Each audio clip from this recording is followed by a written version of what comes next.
અમરેલી ભાજપના ડખામાં પાટીદાર સમાજની દીકરીનું સરઘસ કાઢનાર પોલીસ સામે પગલાં ભરવા જામનગર પટેલ યુવા ગ્રુપ દ્વારા આવેદનપત્ર આપવામાં આવ્યું। અમરેલી જિલ્લામાં લેટરકાંડ પાટીદાર સમાજની દીકરીનું પોલીસે સરઘસ કાઢતા સમાજમાં રોષ ભભૂકી ઉઠ્યો છે। પટેલ યુવા ગ્રુપ જામનગર દ્વારા પણ કલેક્ટર મારફત મુખ્યમંત્રીને આવેદનપત્ર પાઠવ્યું હતું।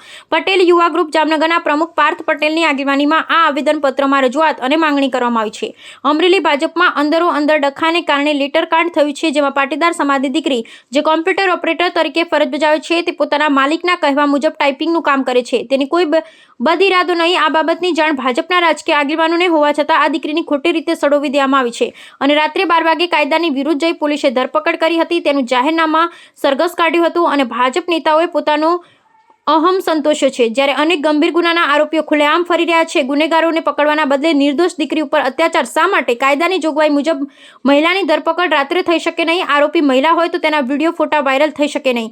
આ દીકરીનું નામ ફરિયાદમાંથી દૂર કરવામાં આવે, તેને નિર્દોષ જાહેર કરવામાં આવે અને સ્વમાનભેર જેલ મુક્ત કરવામાં આવે અને સરઘસ કાઢનાર જવાબદાર પોલીસ કર્મચારી વિરુદ્ધ શિક્ષાત્મક પગલાં લેવામાં આવે।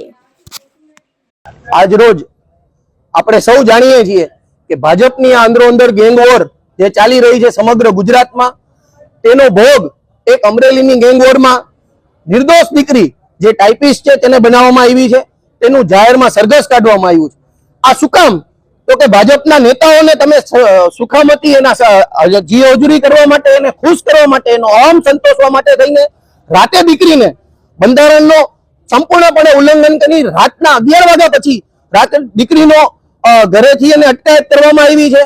નિર્દોષ દીકરી જેનો કોઈ વાક નથી એને આ કાયદા કાનૂનમાં ફિટ કરવામાં આવી છે। અમારી માંગણી છે કે વહેલામાં વહેલી તકે એને નિર્દોષ છોડવામાં આવે। આ લોકો અત્યારે ભાજપના નેતાઓ વાત કરે છે કે અમે જામીન ઉપર છોડશું, જામીન ઉપર તો છૂટી જ જવાની છે, કેમ કે તેનો કોઈ વાક નથી, તે નિર્દોષ દીકરી છે।